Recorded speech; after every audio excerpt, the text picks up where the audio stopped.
welcome back to my channel. And if this is your first time stumbling on my page, you are welcome. Please do well to hit the subscribe button and join our beautiful family. In this video, I'll be sharing how to make fluffy, yummy donuts in large quantity, and you only need to allow this rise just once. When making your donut, it is very important that you measure the ingredients and get it right. You can either use a measuring cup or measuring scale. Watch this part to see how to correctly use your measuring scale. You want to ensure that you press the top button after placing your bowl on the scale. That helps you get the correct measurement of the ingredient that you're pouring into the bowl. If you're going to be using your cup, this is how to perfectly measure your flour in a measuring cup. You don't want the flour to be bulging at the top. Go ahead to sift the required gram of flour into the bowl. I'm going to leave in the description box all the measurements required for this recipe.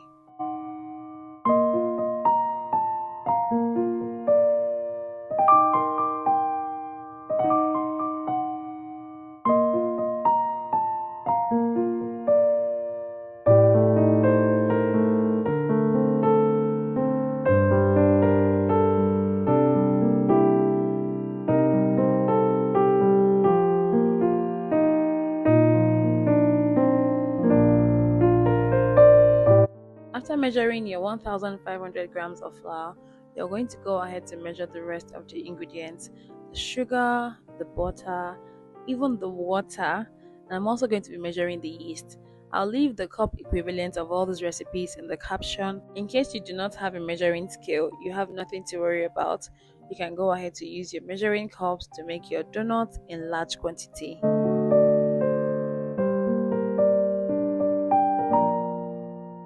Now it's time to make your dough.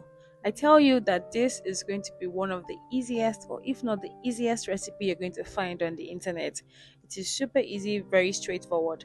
In a large bowl, you're going to mix all your ingredients: water, add in your eggs, go in with your yeast. I'm using instant yeast. If you're going to be using active dry yeast, then you have to proof it first before using. However, I think instant yeast is the best. It saves you time, saves you stress. Go ahead to add your sugar, your flour, your butter. I'll also add a little bit of vanilla extract, that is 1 tablespoon, and it's just going to give it extra flavor. And then go ahead to combine everything together.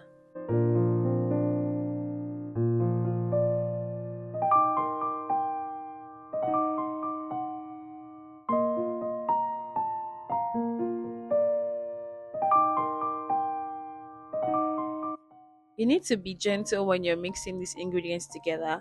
You don't want to do it harshly. If you're going to be using a stand mixer, start with a low speed, then gradually increase the speed when you want to knead the dough. But for this recipe, we're not using any dough, we're using our hands. Please do not overmix. Once all the ingredients come together, just stop and transfer onto a flat surface.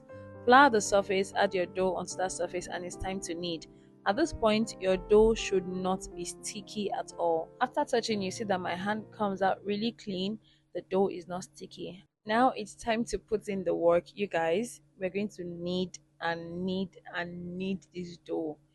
You're going to knead the dough for about 1 hour. Yes, guys, 1 hour. Remember, this is large quantity and we're not using machine. So you have to take your time and properly knead this dough. This is what my dough is looking like 30 minutes after. This dough is really heavy, you guys. It was really heavy. This process might seem very rigorous and tough, but just take your time and, knead the dough properly. You're going to love the outcome. So please don't get lazy at this point. Keep going. You can do this.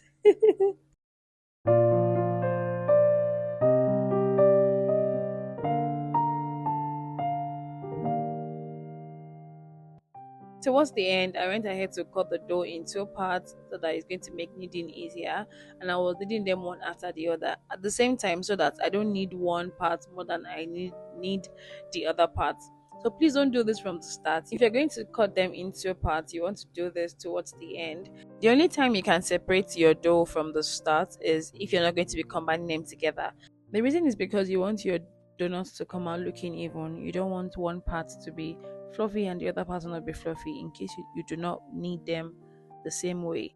So as you can see, for me, I eventually combine them together and I'm just going to make them one whole dough.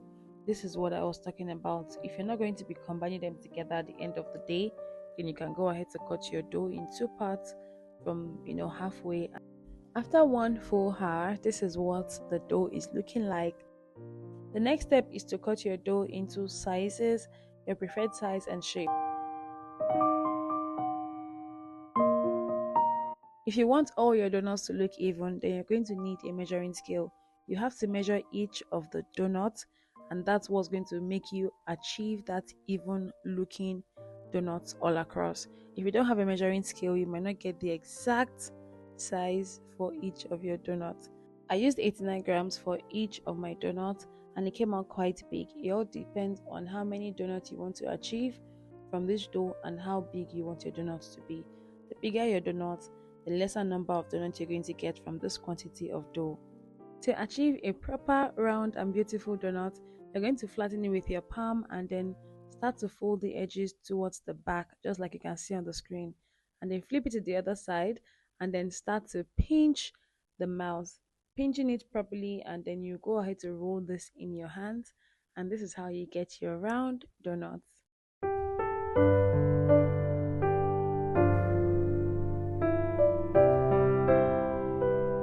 You'll be needing parchment paper or brown paper. Cut them into small sizes just as you can see. Small, square or rectangular sizes depending on how big your dough is. Place them on a tray or on a flat surface. Top with some flour and you're going to place your dough on them. The flour is not going to allow the dough stick to the parchment paper when you want to fry.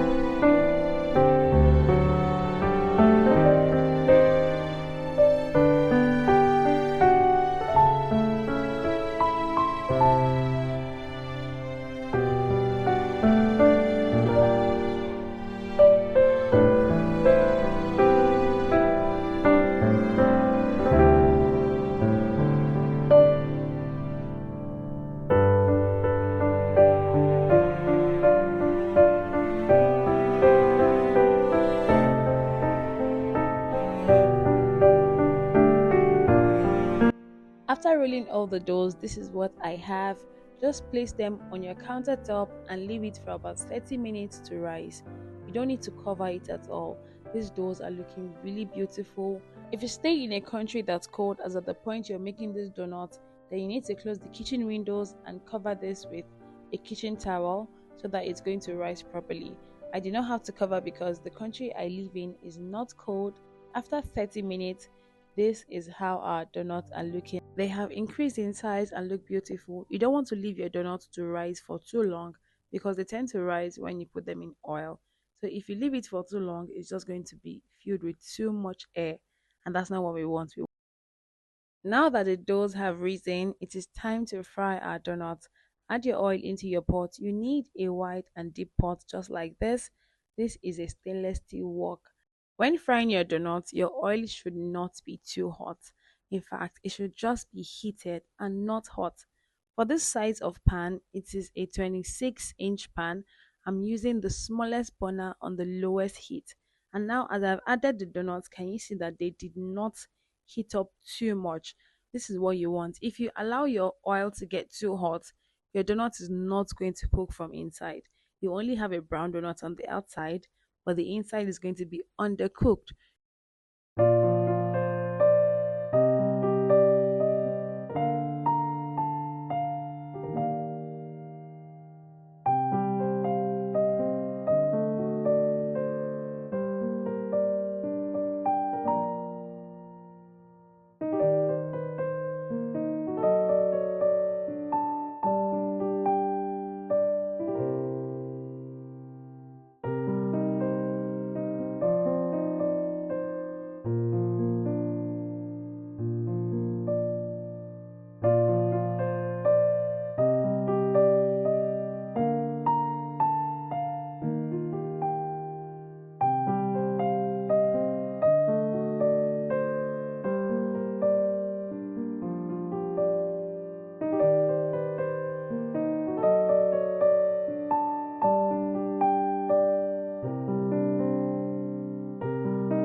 This is what our donut is looking like, really pretty.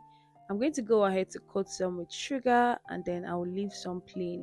If you like to add your fillings, your jam, custard, Nutella, whatever it is you want to add into your donut, just use a knife to create a hole inside and add your filling. I'm going to go ahead to coat this with some sugar and place on my tray.